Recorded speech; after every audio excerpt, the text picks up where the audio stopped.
this is Chris the Nightmare Ariola, and you're watching Mission Boxing Today on YouTube.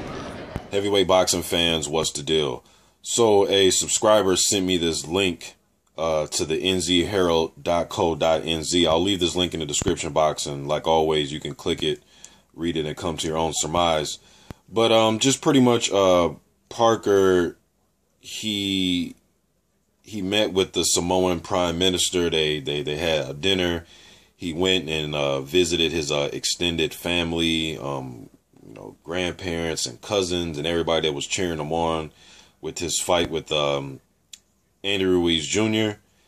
And it's funny reading this article, man, because it's like Parker is so, it's hard not to like this kid. Not just what he does in the ring, but what he does outside the ring. He has a very humble approach to where, it seems as if even he's like, man, all this fuss for me, as if he's not a world heavyweight title holder right now, man. It still seems like that he looks at himself as not like he's all that, when the dude can fight his ass off, man. But I like that approach. I mean, of course, we like the guys that, say, that are boisterous and say outlandish things. Of course, that gets our attention. But I also like when guys take this approach and he's just being true to himself, man. He's just being very true to himself.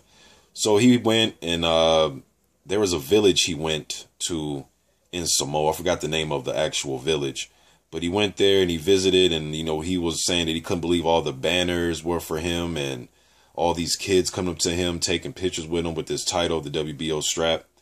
But yeah, he got welcome. I forget the name of the village, man, but it was on the south side of the main island of Samoa. I forget the exact name of the village, but it's in this article, and I'll leave it in the description box. Then he went on in this article, and he was talking about when he gets back, he'll start watching and studying Hughie Fury, and he will start to get prepared for him. He says that he knows that he's young, hungry, and he's going to come and try to take his title. But according to Joseph Parker, and quote, he says, and this one he was getting asked about fighting taller fighters, and I for one think he fights a lot better when he's the shorter guy in the ring.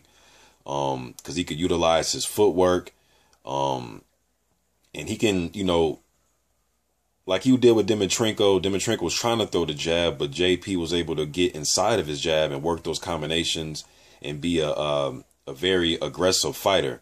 But when he has to take the lead and he's the taller fighter, and he wants to use the jab and circle, which he did against Ruiz, but I think he's I think he's better. He's more aggressive, at least, when he is the shorter fighter in there. He's more willing to let his hands go, in my opinion. Now, if you're taller than him and he has, if you're shorter than him, and he has you hurt, of course he'll go for the finish. But I always thought Parker was the better fighter when he was the shorter guy in the ring. But in this article, he goes on to say, and this is in regards to Hughie Fury and fighting tall heavyweights. He says, maybe it's easier to go to the body, head, because there's a lot more body to hit. With shorter opponents, they can tuck in, so when I try to go to the body, it's a little bit harder. I enjoy fighting taller opponents. Hughie could be next, and all the other fighters, Wilder and Joshua, they're all tall. All right, and we know he was fighting Dimitrenko in preparation. Remember, he was in preparation. He fought Dimitrenko to prepare for Anthony Joshua. Then things got mixed up, and he ended up fighting Ruiz, and so on and so forth. But just wanted to get this quick little video out there, man, that he is being greeted, and the Samoan community and New Zealand. I mean, he's just,